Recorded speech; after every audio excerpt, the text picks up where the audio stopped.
Let the words of my mouth and the meditation of my heart be acceptable in thy sight, O Lord, my strength and my Redeemer.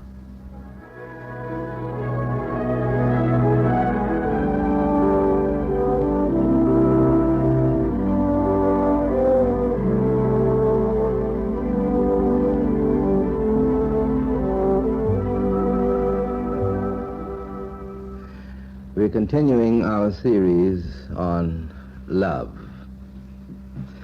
There is a unity that binds all living things into a single whole.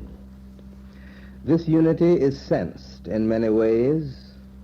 Sometimes when walking alone deep in the woods, far removed from all the traffic which makes up the daily experience, the stillness settles in the mind. Nothing stirs. The imprisoned self seems to slip outside its boundaries, and the ebb and flow of life itself is keenly felt. The very earth breathes through all that is, and one becomes an indistinguishable part of a single rhythm, a single pulse. Sometimes there is a moment of complete and utter identity with the pain of a loved one. All the intensity and all the anguish are felt. One enters through a single door of suffering into the misery of the whole human race, with no margin left to mark the place which was one's own. That which is felt belongs nowhere, but is everywhere, binding and holding in a tight circle of agony, until all of life is gathered into a single timeless gasp. There are some other moments when one becomes aware of the pointed thrust of a tingling, exquisite joy that rises deep within until it bursts forth in all radiating happiness that bathes all of life in its glory and its warmth. Pain, sorrow, grief are seen as joy on the make, and life gives a vote of confidence to itself, defining its meaning with a sureness that shatters every doubt concerning the broad, free purposes of its goodness. There are the times of personal encounter when a knowledge of caring binds two together, and what is felt is something as ancient as time and as eternal as the hills. There is nothing new nor old, only the knowledge that what comes as the flooding insight of love is that which binds all living things into a single whole. The felt reverence spreads and deepens until to live and to love are to do one thing. To hate becomes to desire the non-existence of the object of hate.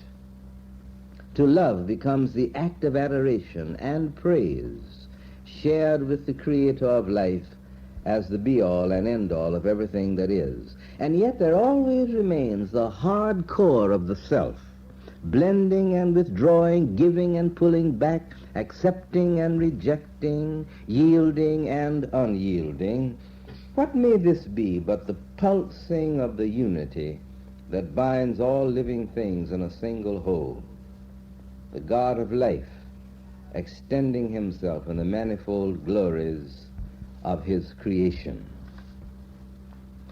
The working definition that we are using in this series is that love is the experience through which an individual passes when he feels that he is relating to another human being at a point in that human being that is beyond all good and beyond all evil.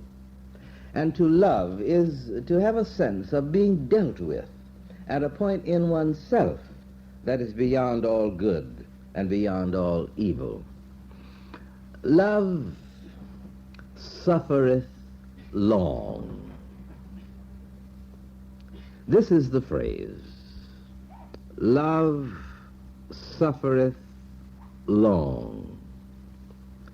Not merely a long time, but long in depth and intensity. Now this judgment or this description of a facet of man's experience with love springs wholeheartedly out of the very stuff of life itself. For when we love, in the definition, in terms of the definition that we are using, it means that we expose ourselves, we become vulnerable. It means that we lay ourselves bare, and in a sense we are unprotected from the relentless logic of the demand that may spring almost instinctively from the need of another human being who is the object of our love. And curiously enough, we are not permitted to protect ourselves from this kind of invasion. For when we love, we put ourselves at the disposal of another person's life and another person's need. And the only limitation that we are permitted ourselves in this regard is a limitation that is not inherent in us, in our will, in our desire, in our judgment, but a limitation that is inherent in the need in the life of the other person.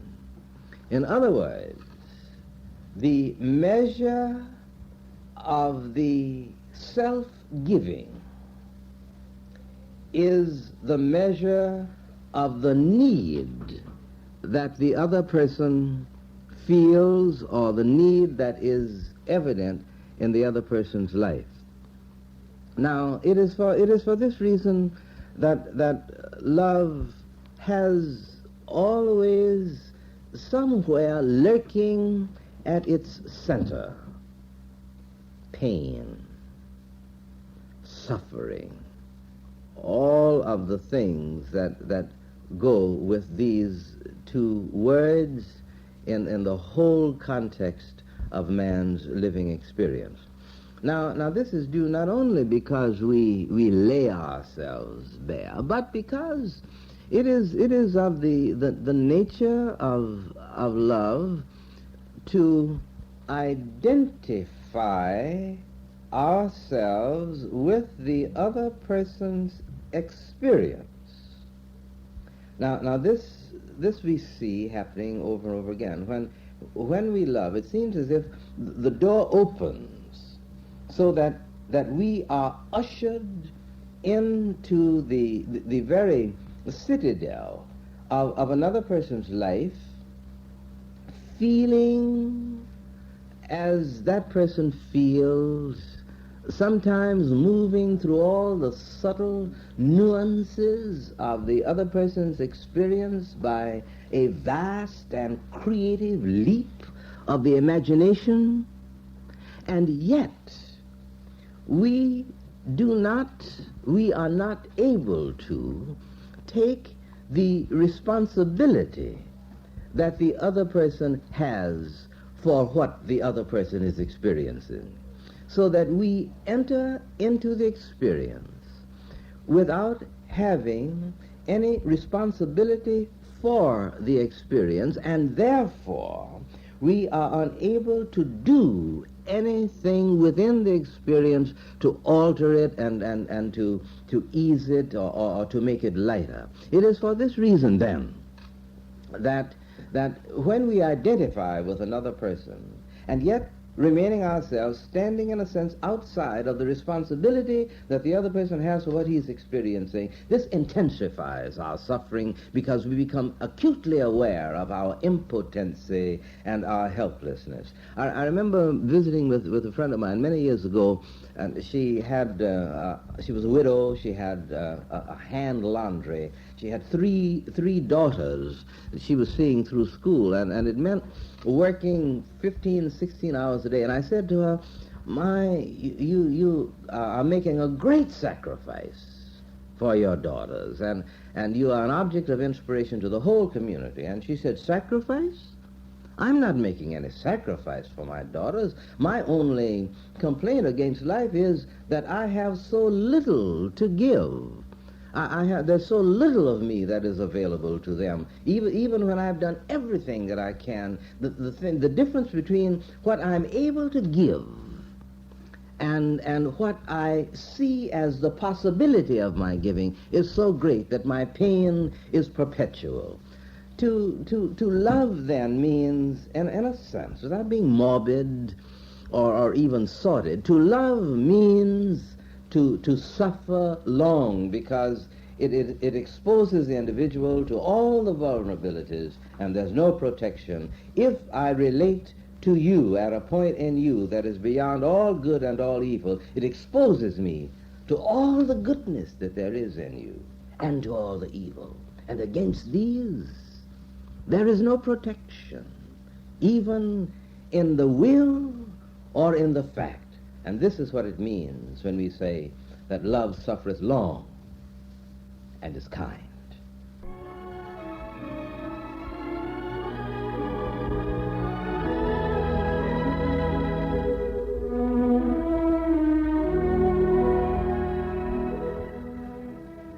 Let the words of my mouth and the meditation of my heart be acceptable in thy sight, O Lord, my rock and my redeemer.